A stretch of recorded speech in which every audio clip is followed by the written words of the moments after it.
My daughter said I had no business sense, until she needed my signature for their mortgage. I never thought I'd find myself sitting across from my daughter and her husband at their dream home closing, watching their faces fall as the mortgage officer explained they needed a co-signer.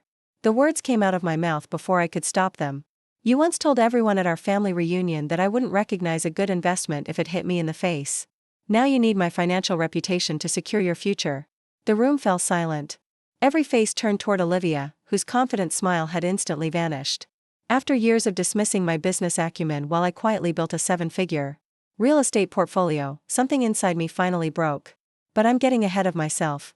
Before we jump back in, tell us where you're tuning in from, and if this story touches you, make sure you're subscribed, because tomorrow, I've saved something extra special for you. My name is Catherine Parker, and for 20 years I've been underestimated by nearly everyone in my life, especially my brilliant, ambitious daughter. The corporate world had always been Olivia's domain. Spreadsheets, market projections, and high-stakes presentations came naturally to her.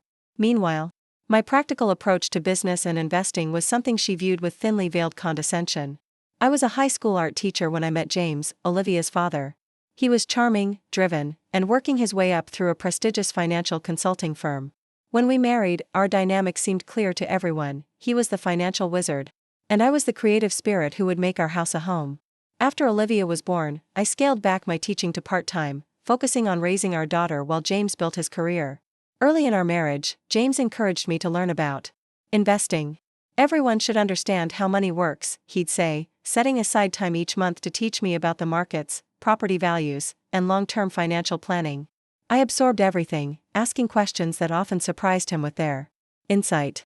You have good instincts, he'd tell me, a compliment I treasured but never quite believed myself. When Olivia was 7, an unexpected inheritance from my aunt changed our lives. It wasn't life-changing money. $50,000 wasn't enough to retire on, but it represented possibility. James suggested we invested in his company's recommended funds. The safe choice. The expected choice. Instead, I proposed something different. There's a small duplex for sale in Meadowbrook, I told him one evening. The neighborhood is changing. New business is opening. The school district is improving. I think we should buy it. James was skeptical. Real estate is risky, Cat. Management, repairs, vacancies, it's not passive income by any stretch. I've done the math, I insisted, showing him the spreadsheets I'd created based on what he'd taught me. Even with conservative estimates, the returns beat your funds by at least 3% annually. And I can handle the management. Eventually, James agreed, though with reservations. I purchased the duplex, found reliable tenants, and began my unexpected journey into real estate investing. What started as a single property grew steadily as I reinvested the profits, researched emerging neighborhoods, and developed relationships with contractors and property managers. By the time Olivia was in high school, our little side investment was generating significant income. James had come to respect my business decisions, often consulting me before making his own investment moves. You have a gift for seeing value where others don't, he'd say proudly. Olivia, however, viewed my growing real estate business with a mixture of indifference and mild embarrassment. While her friends' mothers were executives and professionals, I was just a part-time teacher who rented out a few properties. She never saw the spreadsheets, the market research, the careful calculations that went into each acquisition. She never recognized the strategy behind my seemingly simple approach. During her senior year of high school, Olivia announced her intention to study finance at Wharton. I want to work with real money, she declared over dinner, not just collect rent checks from tenants with leaky faucets. James gently reminded her that my rent checks had contributed significantly to her college fund. Olivia shrugged. That's different. Mom got lucky with a few properties during a housing boom. That's not the same as understanding global markets. The dismissal stung, but I said nothing. After all, Olivia was young, and the sophisticated world of high finance did seem more impressive than my practical approach to building wealth. Perhaps she was right. Perhaps I had just gotten lucky. As Olivia progressed through college, her confidence in her financial acumen grew exponentially. Each visit home brought new theories about markets and investments, delivered with the absolute certainty that comes with youth and academic success. She began offering unsolicited advice about my properties, suggesting I sell and diversify into more sophisticated vehicles. Real estate is too illiquid, she explained during her junior year Christmas break. You're overexposed to a single asset class. It's business 101, Mom. Again, I said nothing, though by this point my portfolio had grown to 12 properties across 3 developing neighborhoods. I'd begun partnering with small local businesses, helping them secure retail space in exchange for equity positions.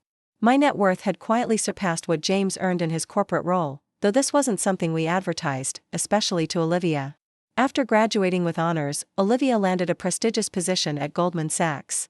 Her starting salary was impressive, her trajectory seemingly unlimited. She met and fell in love with Ethan, a fellow analyst with similar ambitions. They were the perfect power couple, brilliant, driven, and absolutely certain about how the world worked, particularly the financial world. When James unexpectedly passed away from a heart attack, Olivia stepped in to help me manage my finances. She arranged meetings with her financial advisor, presenting me as someone who needed guidance now that my financially savvy husband was gone.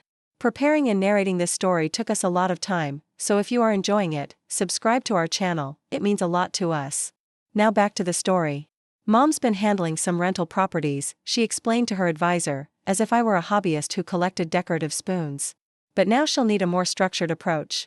The advisor, Martin Whitfield, reviewed my portfolio with growing interest. Mrs. Parker, these investments are quite impressive. You've consistently outperformed market averages with significantly lower volatility. Olivia looked surprised. She's been lucky with location. The neighborhoods where she bought have gentrified. Martin gave her a measured look. Anticipating neighborhood development trends before they're obvious isn't luck, Ms. Parker. That's market insight. He turned back to me. Have you considered expanding your commercial holdings? There are some interesting opportunities in the Westridge area. That meeting marked a subtle shift. While Olivia continued to view my business as unsophisticated, she could no longer dismiss its results entirely. Still, at family gatherings and social events, she positioned herself as the financial expert, often interrupting when I spoke about investments to clarify points for others. The most memorable incident occurred at our extended family reunion. 3 years after James passed away. I was chatting with my nephew who wanted advice about purchasing his first home when Olivia inserted herself into the conversation. Mom means well, but she doesn't really understand how market fundamentals drive property values, she explained, patting my hand condescendingly. She wouldn't recognize a good investment if it hit her in the face. You should talk to my team. At work, we have specialists in first-time home purchases. The room grew awkwardly quiet. My brother-in-law, who knew exactly how successful my investments had become, raised an eyebrow. My sister shot me a look that clearly asked why I didn't set the record straight. But confrontation had never been my style. James had always appreciated that I didn't need public recognition for my accomplishments. Stealth wealth is smart wealth, he'd say. So I smiled and changed the subject, allowing Olivia to maintain her perception of me as financially naive. Life continued this way for several years. My portfolio grew steadily as I made careful, strategic investments. Olivia and Ethan advanced in their careers, eventually marrying in a lavish ceremony that reflected their status and ambitions. They lived in an upscale apartment in the city, enjoying the lifestyle that their combined 6-figure salaries afforded them. Then came 2008. The financial crisis hit the banking sector with particular ferocity. Suddenly, the sophisticated financial instruments that Olivia had such faith in revealed their vulnerabilities. Within 6 months, both Olivia and Ethan were laid off as their firms downsized dramatically. They had savings, of course, they were financial planners after all. But they'd also taken on significant debt to maintain their lifestyle, counting on bonuses and promotions that now evaporated. Their expensive apartment, luxury car leases, and exclusive club memberships quickly became unsustainable. During this period, my real estate portfolio certainly faced challenges. Vacancies increased, and I had to reduce some rents to retain good tenants. But because I'd purchased properties with strong fundamentals and maintained conservative leverage, I weathered the storm relatively well. The diversification into commercial properties had actually helped, as many of my small business tenants managed to adapt and survive. Olivia and Ethan eventually found new positions, though at significantly reduced compensation. The experience humbled them somewhat, forcing a reassessment of their financial choices. They downsized their apartment and adopted a more modest lifestyle. I never said, "I told you so," even when Olivia admitted that some of her investments had been, perhaps overly aggressive. As the economy recovered, so did their careers, though the meteoric rise they'd once enjoyed seemed to plateau. Meanwhile, I continued my steady approach, adding to my portfolio when opportunities arose, always with the same careful analysis and patience that had served me well. In 2015, Olivia and Ethan decided they were ready to purchase a home. The real estate market had recovered, and they found a beautiful historic property in Brookside, an established neighborhood with excellent schools and amenities. The house needed some updates but had good bones, as I observed when they proudly gave me a tour. "We can handle the renovations over time," Olivia explained. "The important thing is getting into this neighborhood before prices climb even higher." I nodded approvingly. "That's smart thinking. This area has appreciated consistently, even during downturns. You're buying location, and that's always a good investment." Olivia seemed pleased by my endorsement, though she quickly added, "We've run extensive comparables and projections. The 30-year appreciation outlook is extremely positive." "I'm sure it is," I replied, letting her have the moment of expertise. As they prepared to make an offer, Olivia and Ethan invited me to dinner to share their excitement. Over wine and pasta, they detailed their plans for the house, which walls they'd remove to create an open-concept main floor, how they'd update the kitchen while preserving its vintage charm, the primary suite they envisioned creating from 2 smaller bedrooms. "The mortgage approval should be straightforward," Ethan explained. "Our credit scores are excellent, and even with the setbacks from the recession, our income history is strong." I raised my glass in a toast. "To your new home. May it bring you as much joy as mine has brought me." 2 weeks later, I received an unexpected call from Olivia. Her voice lacked its usual confidence. "Mom, do you have time to meet for coffee tomorrow? There's something Ethan and I need to discuss with you." We met at a quiet cafe near my home. Olivia and Ethan arrived looking tense, nothing like the excited homebuyers from our dinner. After ordering, Olivia cut straight to the point. "We've hit a snag with the mortgage," she admitted. "The underwriters are requiring additional security because of our employment gaps during the recession. They're considering us higher risk than we anticipated." Ethan jumped in. "We've provided additional documentation, explained the circumstances, even offered a larger down payment. But they're insisting on either a prohibitively high interest rate or..." He hesitated. "Or what?" I asked, though I suspected where this was heading. "Or a cosigner," Olivia finished, not quite meeting my eyes. "Someone with a strong financial history and significant assets." I took a sip of my coffee, letting the moment stretch. "I see. Mom, I know it's a lot to ask," Olivia continued quickly. "But it would just be a formality. We can absolutely handle the payments. Our financial situation is stable now. The banks are just being overly cautious because of what happened in 2008. I studied my daughter's face, the confident financial expert now nervously awaiting judgment from the mother whose business sense she'd dismissed for years. Part of me wanted to remind her of all the times she'd minimized my achievements, positioned herself as the authority, treated my success as luck rather than skill. Particularly that moment at the family reunion when she declared I wouldn't recognize a good investment if it hit me in the face. But as I sat there, I realized that petty revenge wasn't my style. It never had been. James had always admired that about me, my ability to take the long view, to prioritize relationships over ego.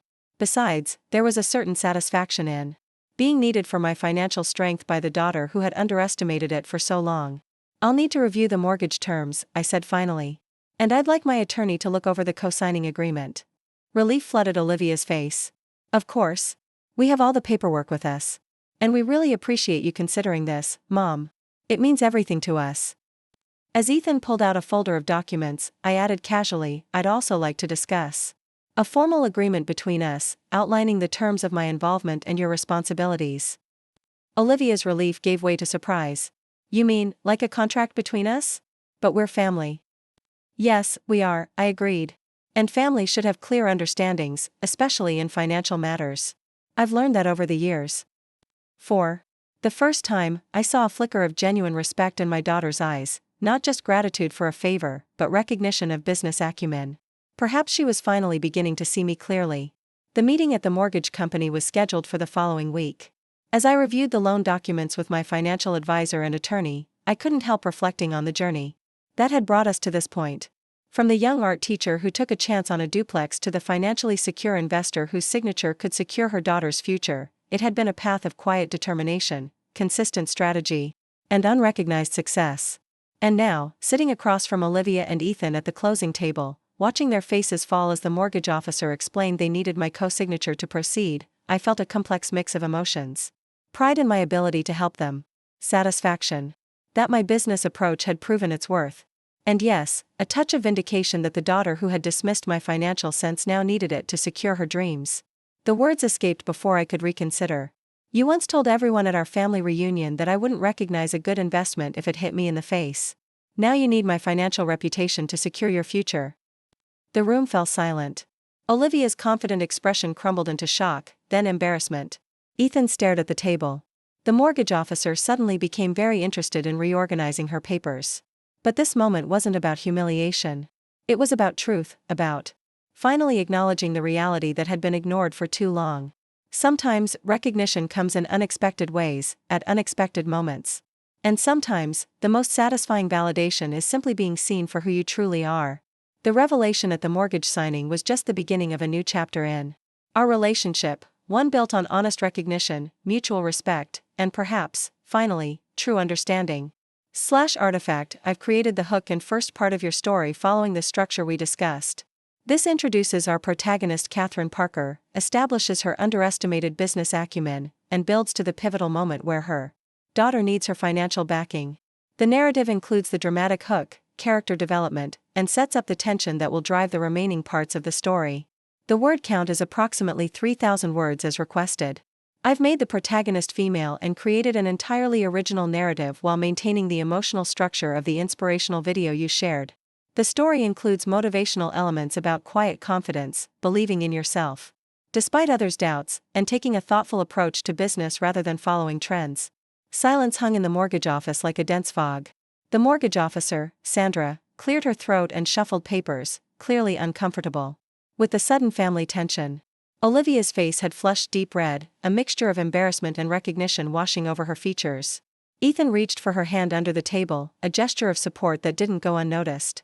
Mom, Olivia began, her voice uncharacteristically small. I raised my hand gently. This isn't the time or place for that conversation. Let's focus on the matter at hand. I turned to Sandra with a warm smile. I've reviewed all the paperwork with my financial team. Everything appears to be in order, and I'm prepared to co-sign today. Relief flooded the room as the professional atmosphere reasserted itself. Sandra launched into her well-rehearsed explanation of the documents, the terms of the mortgage, and the responsibilities of all parties involved. As she spoke, I caught Olivia studying me with new eyes, as if seeing me clearly for the first time. The signing process took nearly an hour, initials on countless pages, signatures on key documents, all the necessary legal formalities that would bind my financial reputation to my daughter's dream home. Throughout the process, I maintained the quiet confidence that had characterized my business dealings for 2 decades. This was, after all, just another transaction, albeit one with deeply personal implications. When we finally emerged from the mortgage office, the spring sunshine felt symbolic, a new beginning, a fresh perspective. Ethan suggested celebratory drinks at a nearby restaurant, and we made our way there in awkward silence, the weight of unspoken words creating an invisible barrier between us. Once seated in a quiet corner booth with glasses of champagne before us, Ethan raised his glass. To new beginnings, and to family that comes through when it matters most.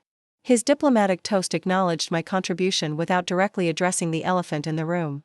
We clinked glasses, and I took a small sip, watching Olivia over the rim of my flute. She seemed to be gathering her courage, her fingers nervously tracing patterns on the stem of her glass. Mom, she finally said, meeting my eyes directly, what you said back there, about the family reunion comment. You've never brought that up before. I set my glass down carefully. There seemed little point in addressing it at the time. Or any of the other similar comments over the years. Ethan's eyebrows rose slightly, this was clearly new information to him. Olivia had the grace to look embarrassed. I never realized. I didn't think. She stammered. That I noticed? Or that it mattered? I asked, keeping my tone gentle despite the years of accumulated hurt behind the questions. Olivia swallowed hard. Both, I guess. You never said anything. Not everyone needs to announce their accomplishments or defend their capabilities. Olivia. Your father appreciated that about me. He understood that quiet confidence often accomplishes more than bold declarations. At the mention of James, Olivia's expression softened. Dad always told me I could learn a lot from you, but I assumed he meant about patience or creativity, the soft skills. I never thought he was talking about business acumen. Which raises an interesting question, I said, taking another sip of champagne. Why was it so difficult for you to see that aspect of me? What made it easier to dismiss my financial success as luck rather than skill? The directness of my question caught her off guard. Olivia had always been accustomed to controlling conversations, particularly when they ventured into her professional territory. Now, faced with evidence that her perceptions had been fundamentally flawed, she seemed genuinely lost for words. Ethan, sensing her struggle, gently interjected. I think we've all been guilty of putting people in boxes, especially family members. We create narratives about who people are early on, and it's hard to update those stories, even when evidence contradicts them. His insight was surprisingly perceptive, offering Olivia a thoughtful framework for her blind spot without excusing it entirely. I nodded appreciatively. There's truth in that. We all do it to some extent. I turned back to Olivia. But at some point, we have to be willing to see people as they are, not as we've decided they should be. Olivia took a deep breath. You're right. And I owe you an apology, not just for today, but for years of underestimating you. Her voice cracked slightly. I was so focused on proving myself in a world of high finance that I completely missed the success story happening in my own family. The sincerity in her voice touched me deeply. This wasn't just embarrassment at being caught out or gratitude for my financial assistance. This was genuine recognition, perhaps the first time she'd truly seen me as a businesswoman worthy of respect. Thank you for that, I said simply. It means more than you might realize. A comfortable silence settled over the table as we each processed the shift that had occurred. Ethan, ever practical, eventually steered the conversation toward their plans for the house, the renovations they hoped to complete before moving in, the furniture they'd need to purchase, the housewarming party they were already planning. As he spoke animatedly about kitchen backsplash options, I noticed Olivia watching me with curious eyes. What is it? I asked during a pause in Ethan's enthusiastic description of quartz countertops. I just realized I've never actually asked you about your business strategy, she admitted. All these years, I've been so quick to dismiss your approach that I never bothered to understand it. The admission was significant coming from Olivia, who had always positioned herself as the authority on all things financial. I smiled, appreciating her willingness to acknowledge this blind spot. Perhaps it's time we changed that, I suggested. Why don't you both come over for dinner next week? I can walk you through my portfolio, explain my investment philosophy. You might find it educational. I'd like that, Olivia said, surprising me with her eagerness. Maybe there's more common ground between high finance and real estate investment than I've been willing to admit. Common sense is common ground in any financial endeavor, I replied. The fundamentals don't change, regardless of how complex the instruments become. Ethan raised his glass again. To common sense and new perspectives. And to finally getting to know the business genius in the family. We clinked glasses once more, the atmosphere lightened by genuine laughter and newfound respect. As we parted ways outside the restaurant, Olivia hugged me tightly, a real embrace, not the perfunctory gesture that had become our norm in recent years. Thank you, Mom, she whispered. Not just for the co-signature, but for being patient. Enough to wait for me to see you clearly. Some investments take time to mature, I replied with a smile. You were always worth the wait. The week that followed brought a flurry of activity. Olivia and Ethan's offer had been accepted, and they were now deep in the inspection process, negotiating repairs and finalizing moving plans. I returned to my normal routine, meeting with property managers, reviewing potential acquisitions, teaching my twice-weekly art classes at the community center. This last activity had surprised many who knew me only as a real estate investor. But I had never abandoned my love for art, only integrated it differently into my life. Teaching others to express themselves creatively brought me joy that balance sheets and property valuations, satisfying as they were, could never provide. It was during one of these classes that I received an unexpected visitor. I was helping an elderly student adjust her brush technique when I noticed Olivia standing hesitantly in the doorway, observing the room with curious eyes. We're just wrapping up, I told her after excusing myself. Give me about 15 minutes? She nodded, taking a seat in the back of the room while I circulated among my students, offering final suggestions and encouragement.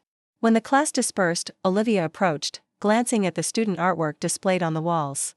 I had no idea you were still teaching, she admitted. These are really good. My students are dedicated, I replied, gathering my supplies. Most of them started with no experience at all. It's amazing what people can accomplish when they believe in their own potential. Olivia's expression suggested she caught the deeper meaning in my words. I was in the neighborhood for a meeting and thought I'd stop by. I was hoping we could grab coffee. Her spontaneous visit was unprecedented. Throughout her adult life, Olivia had operated on carefully scheduled appointments, her time too valuable for impromptu meetings, even with family. This unexpected appearance suggested the mortgage office revelation had impacted her more deeply than I'd realized. We found a quiet corner in a nearby cafe, the afternoon sun streaming through large windows, illuminating the steam from our coffee cups. Olivia seemed unusually reflective, stirring her latte absently as she gathered her thoughts. I've been thinking a lot about what happened at the mortgage office, she began. About all the assumptions I've made over the years. I nodded, giving her space to continue. I pulled up your credit report as part of the co-signing process, she admitted. I hope you don't mind. It was necessary for the application. Of course, I said. That's standard procedure. What's not standard is what I saw there. Olivia leaned forward. Mom, your financial profile is exceptional. Perfect credit score. Debt-to-income ratio that most financial advisors can only dream about. Assets that completely dwarf your liabilities. She shook her head in wonder. And none of it is inherited or accidental. You built all of it yourself, one careful decision at a time. The awe in her voice was gratifying, but more meaningful was the recognition that my success had been earned through skill and strategy, not luck or circumstance. I've always believed in fundamentals, I explained. Location, cash flow, manageable. Leverage. The same principles apply whether you're buying a duplex or evaluating a multinational corporation. But that's just it, Olivia countered. I've spent my career analyzing companies with complex financial structures, sophisticated hedging strategies, international tax considerations, and yet my own personal financial decisions haven't been nearly as sound as yours. How is that possible? Her question was genuine, free from the defensiveness that had characterized so many of our previous discussions about money and investment. Perspective, I suggested after considering her question. When you're embedded in complex systems, it's easy to lose sight of fundamentals. You begin to believe that sophistication equals superiority, that complexity indicates value. But often, the reverse is true. Olivia nodded slowly. The financial crisis taught us that. The most complex instruments were often hiding the greatest vulnerabilities. She looked up at me. But you weathered that storm relatively unscathed. Not unscathed, I corrected. But prepared. I never leveraged beyond what I could sustain in a downturn. I focused on properties with multiple income potentials. I maintained relationships with reliable tenants even when I could have charged more to new ones. These aren't sophisticated strategies, they're fundamentally sound ones. Dad used to say something similar, Olivia recalled. Complexity creates blind spots. I always thought he was being old-fashioned. She smiled ruefully. Turns out he learned it from you. This revelation surprised me. James had indeed adopted many of my investment philosophies over the years, but I'd never realized he'd passed them on to Olivia, much less attributed them to me. Your father was a wise man, I said softly. He recognized value wherever he found it. Unlike his daughter, Olivia added with self-deprecating honesty. I was so determined to make my mark in a male-dominated industry that I rejected anything that didn't fit my image of sophisticated finance, including my own mother's wisdom. Her insight into her own blind spot moved me. We all have journeys to make, Olivia. Understanding comes when it comes. Well, it's coming rather late in my case, she said with a sigh. And at a significant cost to our relationship. I've missed out on years of learning from you because I couldn't see past my own preconceptions. Then perhaps it's time to make up for lost opportunities, I suggested. There's still plenty to learn, on both sides. Your world of high finance remains largely mysterious to me. Olivia brightened at this. We could teach each other. Maybe even find ways to collaborate. Her enthusiasm reminded me of the curious child she'd once been, before ambition and competition had hardened her perspectives. I'd like that, I said sincerely. As we finished our coffee, Olivia shared more about their plans for the new house. The inspection had revealed some electrical issues that needed addressing before they moved in, and she was negotiating with the sellers about covering the costs. They're resistant because it's an older home, and they disclosed that some systems might need updating, she explained. But the specific issues the inspector found weren't mentioned anywhere. Have you considered offering to split the cost? I suggested.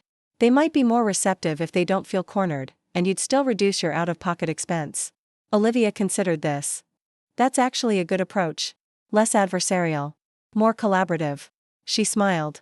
Is that how you handle negotiations with sellers? Usually. Real estate transactions don't have to be zero-sum games. Finding solutions where both parties benefit creates goodwill, which often translates to smoother closings and sometimes even future opportunities. That makes sense. Olivia pulled out her phone and made a note. Ethan and I have been approaching this very aggressively. Maybe that's why we're meeting resistance. Try collaboration, I advised. You might be surprised by the results. The dinner I had promised took place the following week. I spent the day preparing, not just the meal itself, but the materials I wanted to share with Olivia and Ethan. Spreading my portfolio documents across the dining room table, I felt a surprising nervousness. For years, I'd kept my business success relatively private, sharing details only with my financial advisors and attorneys. Now I was opening this world to my daughter, whose opinion suddenly mattered more than I'd been willing to admit. They arrived promptly at 7, Ethan carrying a bouquet of fresh flowers and Olivia clutching a bottle of wine. Both seemed genuinely excited about the evening, a marked change from previous family dinners where Olivia had often checked her watch or surreptitiously answered emails on her phone. "Something smells amazing," Ethan commented as they entered. "Coco Vin," I replied. "Your father's favorite," I added to Olivia, who smiled at the memory. "He always requested it for special occasions," she recalled. "Said it was the perfect celebration dish." "And this is a celebration," I confirmed. "Not just of your new home, but of new understanding between us." The warmth in the room was palpable as we settled into dinner. The conversation flowed easily, touching on their house renovations, my latest art class projects, and Ethan's recent promotion. It felt like a genuine family dinner, something we hadn't experienced since James passed away. After dessert, a raspberry tart that had been another of James's favorites, we moved to the dining room table where my portfolio materials were neatly arranged. Olivia's eyes widened as she took in the scope of the documentation. "This is incredibly organized," she commented, running her finger down a property acquisition list. "You've categorized everything by investment type, purchase date, ROI. This is professional-grade portfolio management. Just because my approach is straightforward doesn't mean it isn't methodical," I explained, pulling out my primary tracking spreadsheet. "This is where everything comes together: cash flow, projections, maintenance schedules, appreciation trends, tax considerations." Ethan whistled softly as he studied the numbers. "These returns are impressive, especially considering the relative stability. Lower volatility than most managed funds, but comparable or better performance." Olivia was examining my neighborhood. Analysis maps, color-coded overlays showing development patterns, zoning changes, and property value trends across the city. "You created these yourself?" she asked, clearly impressed. "I did. Visual mapping helps me identify patterns that might not be obvious in raw data. It's the art teacher in me," I added with a smile. "I see investment opportunities in patterns and relationships, not just numbers." "That's actually brilliant," Olivia admitted. "We use sophisticated modeling software at work that costs thousands, but your manual approach captures nuances our algorithms often miss." For the next 2 hours, we delved into my investment strategy. I explained my criteria for property acquisition, my approach to management and tenant relations, my philosophy on leverage and liquidity. Olivia and Ethan asked thoughtful questions, took notes, and offered insights from their own financial experience. What struck me most was the genuine respect in their engagement. This wasn't the polite interest of family members humoring each other. This was professional appreciation, one financial mind recognizing the value in another's approach, regardless of the packaging.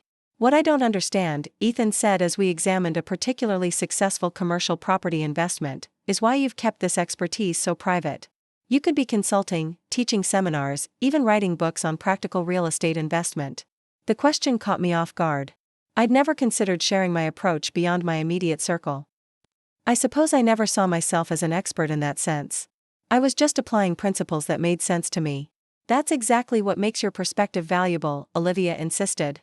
"You've achieved what most financial advisors only talk about: consistent returns with manageable risk, using strategies that ordinary people could actually implement. Your approach democratizes investment success," Ethan added enthusiastically.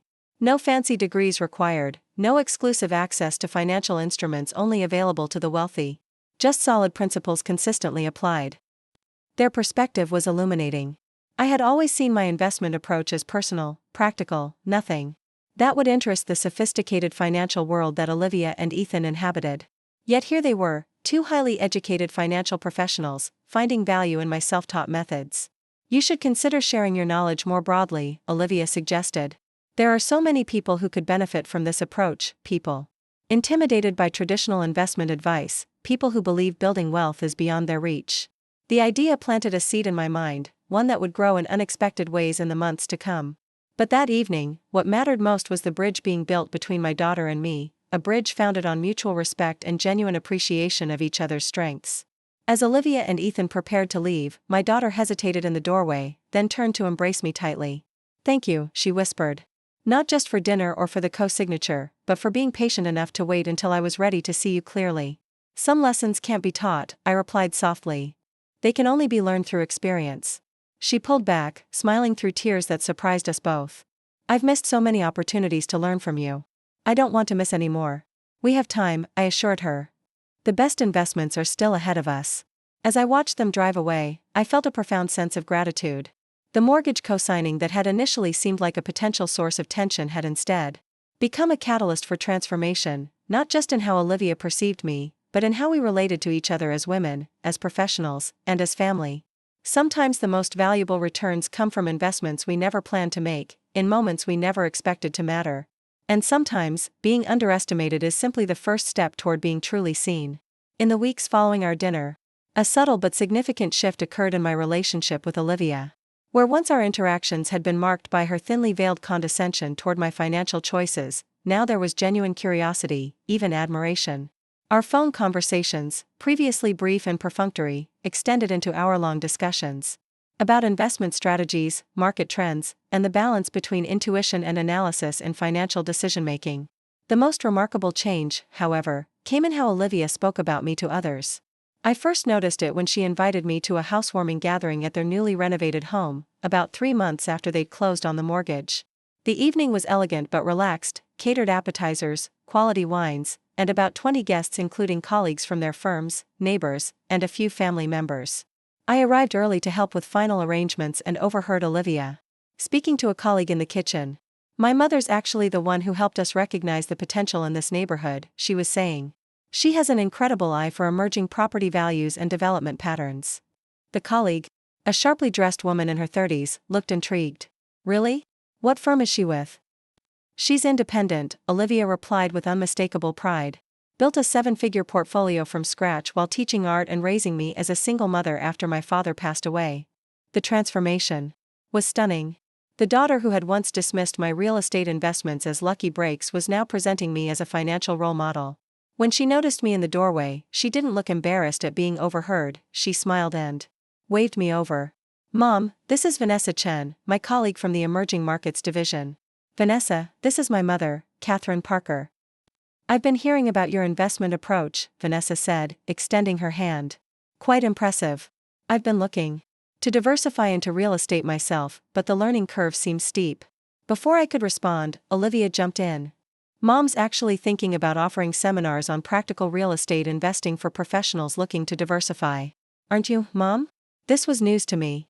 While we had discussed the possibility of sharing my knowledge more broadly, I hadn't committed to any specific format. But seeing the enthusiasm in Olivia's eyes, her genuine desire to showcase my expertise, I couldn't bring myself to contradict her. "It's in the early planning stages," I replied diplomatically. "But I'd be happy to share some insights over coffee sometime if you're interested." Vanessa immediately pulled out her phone. "I'd love that. And honestly, if you do organize any formal sessions, I know at least 5 colleagues who would sign up immediately. Most investment seminars are either too basic or so technical they're impractical. Someone with a proven track record and a straightforward approach would be refreshing." Throughout the evening, Olivia introduced me to several of her colleagues and friends with similar enthusiasm, positioning me as a financial mentor whose wisdom she had only recently come to fully appreciate. Each introduction included some variation of my mother, the real estate investment genius who built her portfolio while teaching art. Later, as the party wound down and most guests had departed, I found Olivia in the newly renovated kitchen, arranging leftover appetizers into storage containers. "Need a hand?" I asked, reaching for a serving platter. "Thanks." She smiled warmly. "What did you think of the party? Did you enjoy meeting everyone?" "I did, though I was surprised by how you introduced me. Investment genius is quite the promotion from Mom who got lucky with a few properties." Olivia had the grace to look embarrassed. "I deserve that. But I meant every word tonight.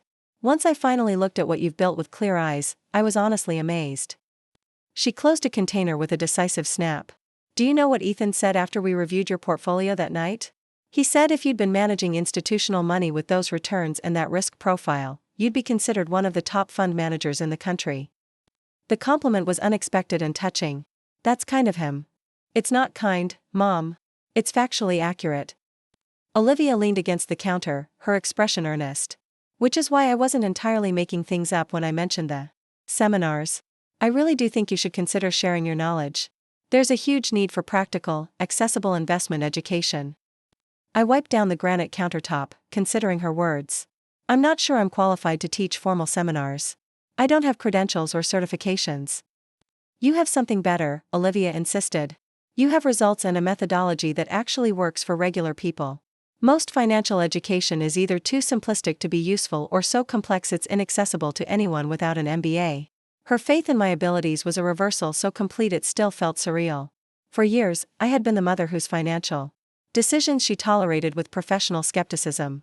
Now she was positioning me as an investment guru with wisdom to share. I'll think about it, I promised, not ready to commit but touched by her enthusiasm. That's all I ask. She smiled, then hesitated before adding, and I hope you know I'm not just suggesting this because you helped us with the mortgage. This is about recognizing value that I should have seen years ago. Her sincerity moved me deeply. I know, sweetheart. The seed planted during our portfolio review dinner began to germinate in the weeks that followed. I found myself considering what a Catherine Parker approach to real estate investing might look like as a formal curriculum. What were the principles that had guided my success? How could I articulate them in ways that would be accessible to others? I started jotting down notes, first just bullet points of key concepts, then more detailed explanations of strategies I'd developed over the years. The process was illuminating, forcing me to examine and articulate financial instincts that had become second nature. One rainy Sunday afternoon, about a month after the housewarming party, I was organizing these notes at my dining room table when my doorbell rang. Opening the door, I found Olivia standing on my porch, a leather portfolio tucked under her arm and an excited expression on her face. I hope I'm not interrupting, she said, stepping inside. But I've been working on something I wanted to share with you. I was just going through some investment notes, actually, I replied, leading her to the dining room where my papers were spread across the table. What's on your mind? Olivia took in my scattered notes with obvious interest. Looks like we've been thinking along similar lines. She opened her portfolio and extracted a professionally bound presentation. I've been developing a business proposal. For you, for us, actually, if you're interested. She handed me the document, entitled Parker Investment Principles, A Practical Approach to Building Wealth Through Real Estate. The cover featured a sophisticated logo with my initials. What is this? I asked, thumbing through the glossy pages. A framework for turning your investment approach into an educational platform, Olivia explained, her eyes bright with enthusiasm. Seminars, workshops, possibly online courses eventually. All centered around the principles and strategies you've developed. I stared at her in astonishment. You've created an entire business plan around my investment approach? It practically created itself once I started mapping out your methodology, she said, pulling out a chair and sitting beside me.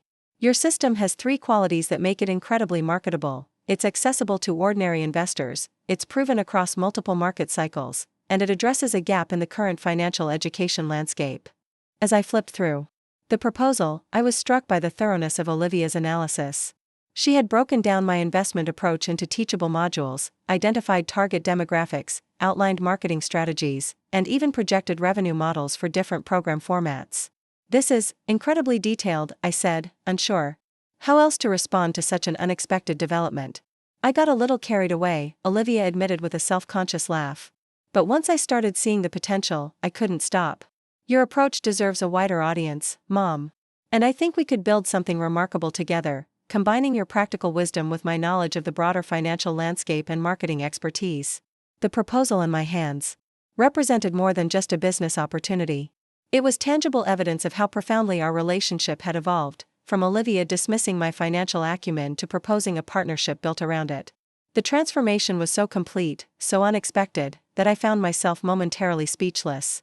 I know it's a lot to process, Olivia said, misinterpreting my silence. And if you're not interested, I completely understand. I just wanted to show you what I've been working on, how seriously I take what you've built. I closed the proposal and looked at my daughter, this accomplished woman who had finally found value in her mother's quiet success. It's not that I'm not interested, I clarified. I'm just surprised. This represents a significant investment of your time and expertise. Time well spent, she assured me. And selfishly, I've learned more about sound investment principles working on this proposal than in years of professional training.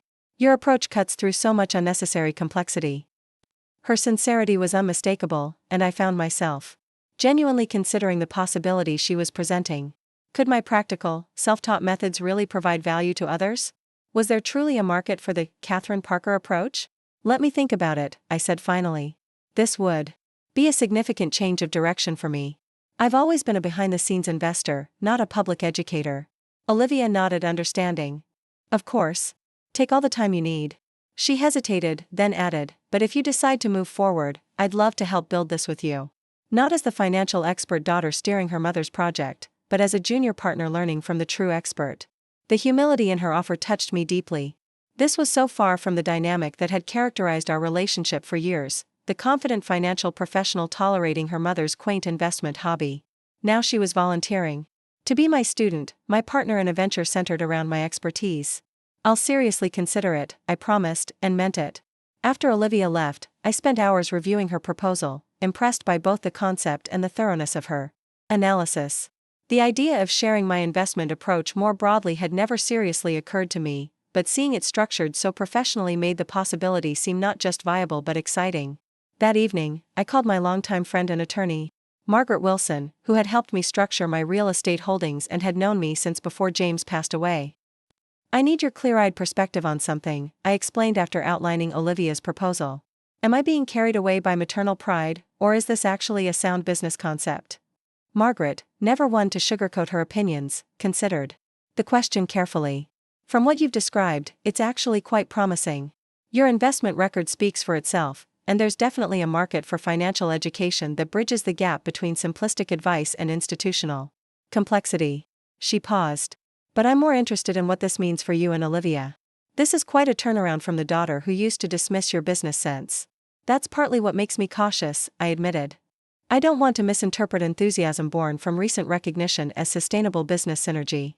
Fair concern, Margaret agreed. But from what you've told me, Olivia's proposal is substantive and well-researched, not just an emotional reaction. And frankly, Catherine, your approach deserves wider recognition. You've built something remarkable while flying completely under the radar. So you think I should consider it? I think you should explore it carefully, with proper legal structures and clear agreements about roles and responsibilities. But yes, I think it has potential, both as a business venture and as a new chapter in your relationship with Olivia. Margaret's balanced assessment helped clarify my thinking. Over the next few weeks, I met with Olivia several times to discuss the concept in more detail, asking pointed questions about everything from target audiences to competitive landscape, to operational logistics. To my pleasant surprise, she had thoroughly researched every aspect, approaching the proposal with the same analytical rigor she applied to her professional work. Moreover, she remained consistently deferential about the core content, emphasizing that my investment methodology would be the foundation of everything we developed. The content has to maintain the integrity of your approach, she insisted during one of our planning sessions. My role would be translating it into formats that reach different audiences, not changing the fundamental principles.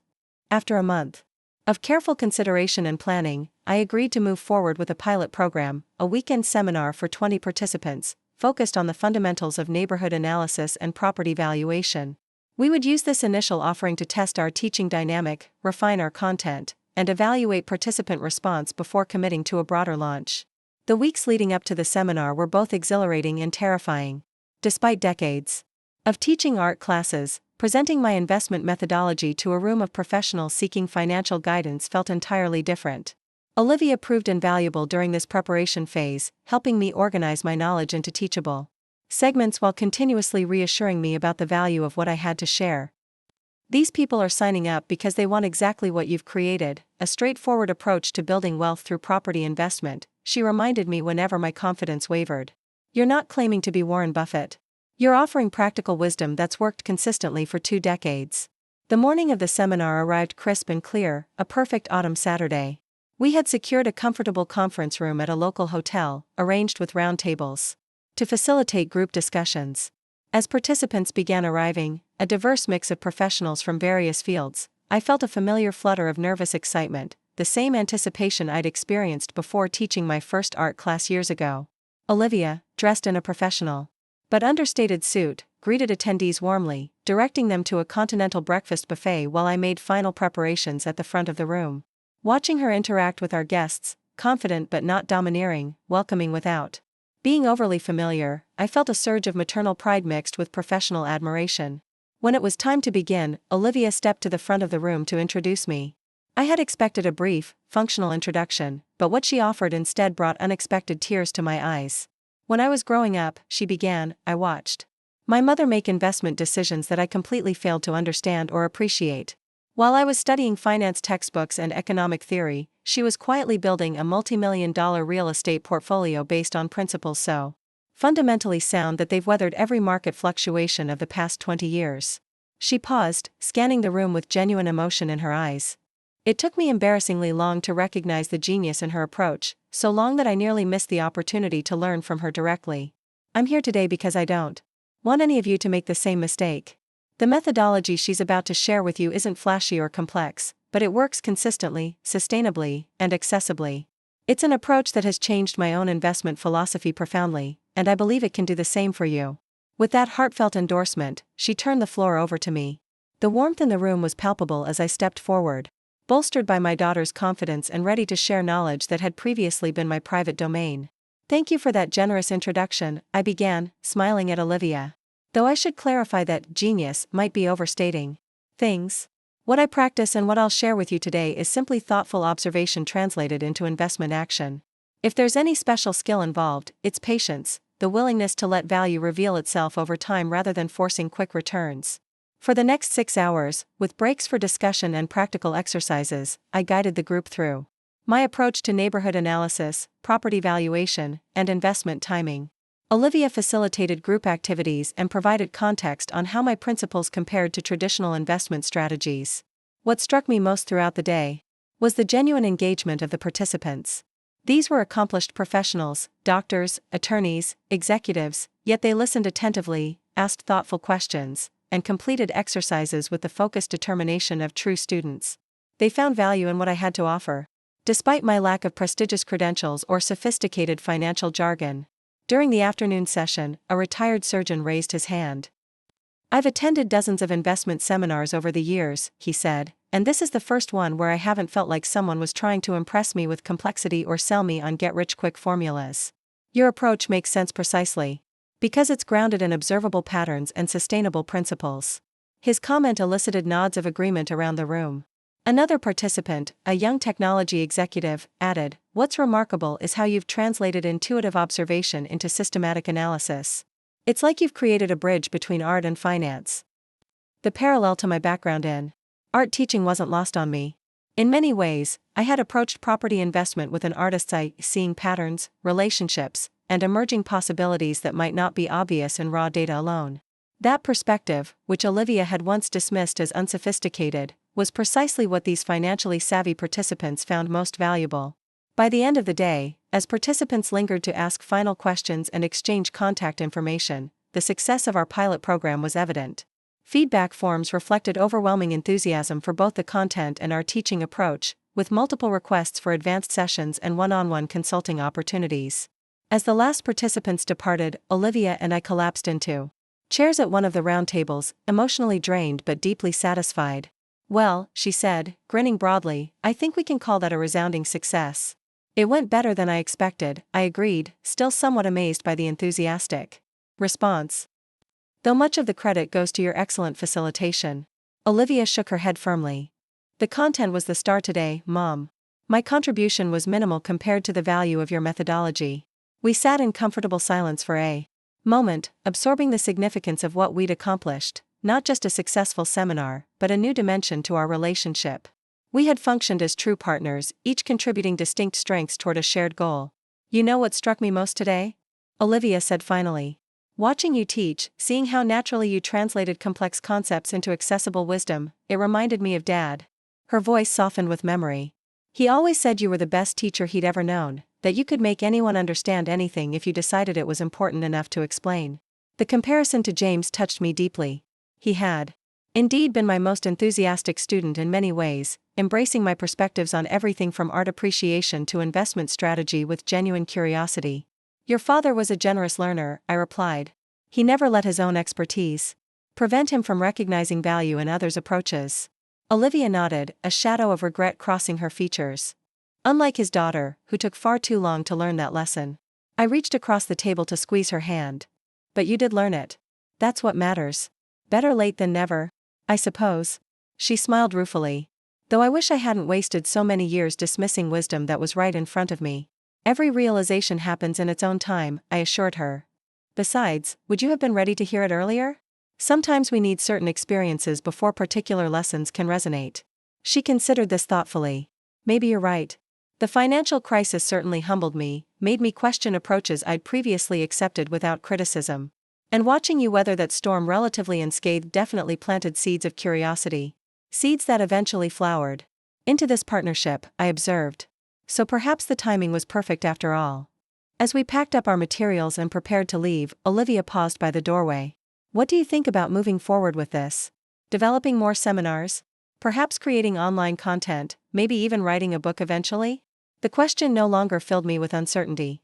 After today's experience, seeing the genuine value participants found in my approach, feeling the natural teaching rhythm Olivia and I had developed together, I felt ready to embrace this unexpected new chapter. I think Parker Investment Principles has a promising future, I replied with a smile. Assuming my business partner is still interested. Olivia's face lit up with genuine joy. More interested than ever. I think we're onto something truly special, Mom, not just a business opportunity, but a chance to help people build financial security through principles that actually work for regular investors. As we walked to our cars, discussing potential next steps and development timelines, I reflected on the remarkable journey that had brought us to this point.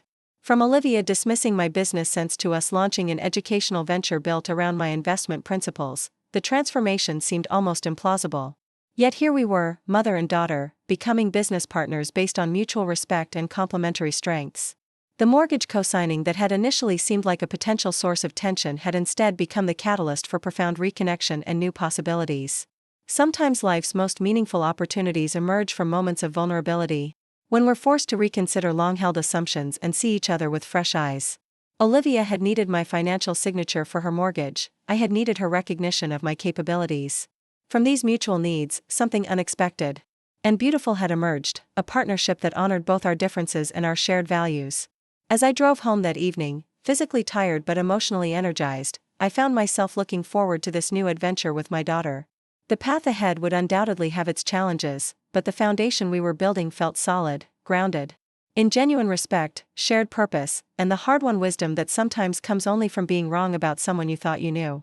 The greatest investment return I had ever received wasn't measured in property values or portfolio growth. It was the dividend of authentic connection with my daughter, earned through patience, consistent performance, and the courage to stand in my truth even when others failed to see it. That was a yield beyond calculation, a return on investment that would continue appreciating for years to come. The success of our pilot seminar sparked something neither Olivia nor I had fully anticipated, a profound transformation in how we related not just to each other, but to ourselves. As Parker Investment Principles grew from concept to reality, over the following months, I watched my daughter evolve in ways that filled me with quiet pride. Our second seminar, held 6 weeks after the first, sold out within days of being announced. This time, we extended the program to a full weekend, adding modules on tenant relations, property management, and the often overlooked emotional aspects of investment decision-making. Participants ranged from young professionals just beginning to build wealth to seasoned investors seeking a more sustainable approach. What struck me most during these sessions was how Olivia positioned herself. Gone was the finance expert who needed to demonstrate superior knowledge at every turn. In her place stood a thoughtful facilitator who openly acknowledged she was still learning, who directed complex questions to me without hesitation, who shared her own journey from skepticism to appreciation of my methods with disarming honesty. I spent years chasing sophisticated investment approaches, she told participants during one session, only to discover that my mother's straightforward methodology consistently outperformed them with less stress and lower risk. It was a humbling realization, but also incredibly liberating. This authenticity resonated deeply with our audience. Many approached her during breaks to share similar experiences, instances where they'd overlooked wisdom from unexpected sources, because it didn't align with their preconceptions about expertise. One afternoon, as we debriefed after a particularly engaging session on identifying emerging neighborhood value, Olivia made an observation that captured how far we'd come. "You know what I've realized," she said, organizing her notes while we shared a pot of tea in my kitchen. "All those years I was trying to impress you with my financial knowledge, believing I needed to educate you about real investing. But what I really wanted was your recognition, your acknowledgement that I had built something valuable with my career. I considered this thoughtfully. And now? Now I understand that recognition needs to be mutual to be meaningful," she replied. "I wanted your validation without being willing to offer mine. That's not partnership, it's just ego." Her insight moved me deeply.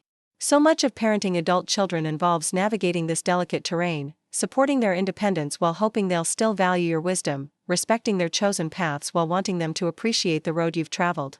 We all need recognition, I acknowledged.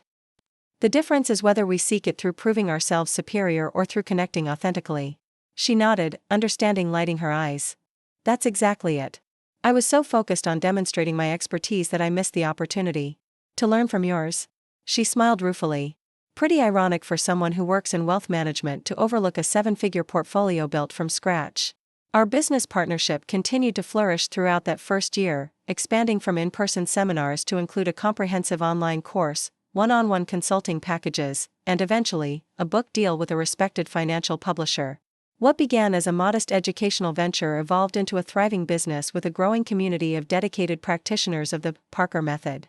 The financial success was gratifying, but far more meaningful was the evolution in Olivia's life beyond our business. The house that had prompted her need for my co-signature became a laboratory for applying the principles we taught, with Olivia and Ethan making thoughtful improvements that enhanced both livability and value. They approached each decision with careful analysis rather than rushing to implement the latest trends, considering long-term impact over immediate gratification. This more measured approach extended to their careers as well. About 18 months after our venture began, Olivia made a significant professional change that would have been unthinkable before our reconnection. She called me on a Wednesday afternoon, her voice vibrating with barely contained excitement. "Are you free for dinner tonight? I have news I want to share in person." We met at Riverside Bistro, a charming restaurant overlooking the city's waterfront.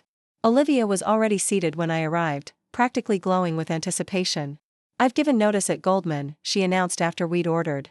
"I'm leaving corporate finance." The news stunned me. Olivia's position at Goldman Sachs had been more than a job, it had been a cornerstone of her identity, the achievement that validated her self-image as a financial expert. "That's a significant change," I said carefully. "What prompted it?" "Several things, actually." She took a sip of water, collecting her thoughts. "Working with you has changed how I view financial success. I've watched you help people create sustainable wealth through principles that don't require constant market vigilance or stomach-churning risk. Meanwhile, I've been helping ultra-wealthy clients squeeze marginal gains through increasingly complex instruments." She shook her head. The contrast became impossible to ignore. "So what's next?" I asked, genuinely curious about where this new perspective was leading her. Her face lit up with purpose. "I'm joining Community Capital Partners. They're a social impact investment firm focused on neighborhood revitalization projects, affordable housing development, small business incubation, community facilities. They approach revitalization with exactly the kind of neighborhood analysis methods you've been using for years, but with an explicit focus on preserving community character while improving conditions." The alignment with my own values was unmistakable. But what touched me most was seeing Olivia chart a path that reflected her authentic priorities rather than external expectations of success. "That sounds perfect for you," I said sincerely. "Combining your financial expertise with meaningful community impact." "It feels right," she agreed. "The compensation is significantly less than Goldman, but the work aligns with what I've come to value. I'll be directing their neighborhood investment strategy, identifying areas with potential for responsible development that benefits existing residents rather than displacing them." As she described her new role, I recognized the influence of our work together, not just the analytical methods she'd learned from my approach, but the underlying values of patient capital, community consideration, and sustainable growth. "Dad would be so proud of you," I said softly, emotion catching in my throat. "He always believed success should be measured by impact, not just income." Olivia reached across the table to squeeze my hand. "He would be proud of us both, of what we've built together and the people we've helped. But I wouldn't have found this path without you showing me that financial expertise doesn't have to come in a conventional package to be valuable." Her words captured a truth that extended far beyond our specific experience. How often do we overlook wisdom because it doesn't arrive in expected forms? How many insights do we miss because we've predetermined who can be our teachers? Olivia's professional transition coincided with another significant development in our family story. Ethan, who had been quietly supportive of our venture from the beginning, approached me with a proposal of his own. "I've been thinking about the next phase for Parker Investment Principles," he said during a strategy lunch about 2 years into our business. "You've created an incredible educational foundation, but many of your students struggle with implementation, finding properties, navigating financing, managing renovations. They understand the principles but get bogged down in practical execution. That's true, I acknowledged. We can teach them how to identify promising neighborhoods and evaluate properties, but actually taking action requires different skills. Exactly, Ethan nodded enthusiastically. Which is why I've been developing a complementary service concept, a implementation arm that would help your graduates put their knowledge into practice. He outlined his vision, a consulting practice that would guide investors through their first several property acquisitions, providing practical support with everything from mortgage applications to contractor selection. The service would bridge the gap between education and action, helping more people actually implement the Parker method successfully. I've been in wealth management for over a decade, he explained, but my real passion has always been the practical aspects of investing, turning strategies into tangible assets. This would let me focus on that while creating a natural extension of what you and Olivia have built. His proposal demonstrated not just business acumen but a deep understanding of our methodology and values. He wasn't suggesting a radical departure or attempting to redirect our approach, he was offering a thoughtful expansion that addressed a genuine need among our clients. Have you discussed this with Olivia? I asked, impressed by the concept, but curious about his wife's perspective. Extensively, he confirmed. She thinks it's the perfect next step, for the business and for me personally. She suggested I transition to this full-time when her position at Community Capital Partners is firmly established. The fact that they had discussed this as a couple, considering how it fit into their shared future, spoke volumes about how their relationship had evolved alongside our business partnership. They were making deliberate choices about career and contribution rather than simply climbing predetermined ladders of success. I think it's an excellent idea, I told him sincerely. And perfectly aligned with our mission of making real estate investment accessible and actionable for more people. Ethan's implementation service, launched 6 months later under the name Parker Pathways, quickly became an integral part of our growing enterprise. The combination of education, consultation, and practical implementation support created a comprehensive ecosystem that supported investors at every stage of their journey. Our family business had become exactly that, a true family enterprise, built on the distinct strengths and contributions of each member. I provided the foundational methodology and experience-based wisdom, Olivia brought strategic vision and educational structure, Ethan contributed practical implementation expertise. Together, we offered something none of us could have created alone.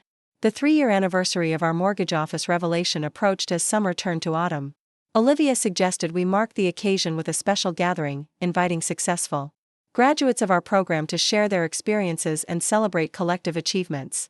Not just a business milestone, she explained as we planned the event, but a recognition of how far we've all come, personally and professionally, since that day in the mortgage office. The celebration was held at Olivia and Ethan's home, which had evolved into a warm, welcoming space that perfectly embodied the principles we taught. Their thoughtful renovations had preserved the property's historic character while enhancing functionality and value, a living example of our investment philosophy in action. About 40 people gathered in their backyard on a perfect September evening, clients who had become friends, colleagues who had become allies, and the core team that had helped build our enterprise from concept to thriving reality. Cafe lights twinkled overhead as twilight settled, creating an atmosphere of intimate celebration. After dinner was served, Olivia clinked her glass for attention and rose to address the gathering. I expected a brief welcome, perhaps a toast to our business success. What she offered instead brought unexpected tears to my eyes. 3 years ago today, she began, I sat in a mortgage office watching my carefully constructed self-image crumble as I realized I needed my mother's financial signature to secure my future. It was, without question, one of the most humbling moments of my life. A gentle ripple of laughter moved through the audience, who knew enough of our story to appreciate the irony.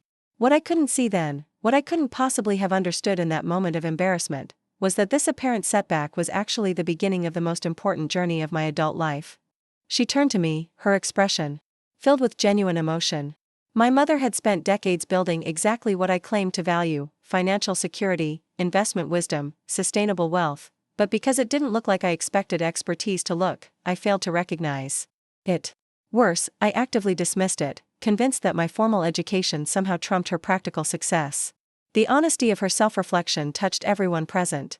This wasn't rehearsed vulnerability designed to create an impression, this was authentic acknowledgement of a hard-earned truth. The business we're celebrating tonight exists because my mother was gracious enough to help me despite years of underestimation. She co-signed that mortgage without recrimination, then patiently waited for me to recognize what she had built. When I finally saw clearly, she welcomed my belated understanding without resentment, choosing partnership over vindication. Olivia raised her glass, her eyes shining with emotion. To my mother, Catherine Parker, who taught me that true financial wisdom isn't about complex instruments or impressive terminology, but about patience, observation, and the courage to follow your own insights even when others doubt their value. As applause filled the garden, I felt a sense of completion that transcended business success.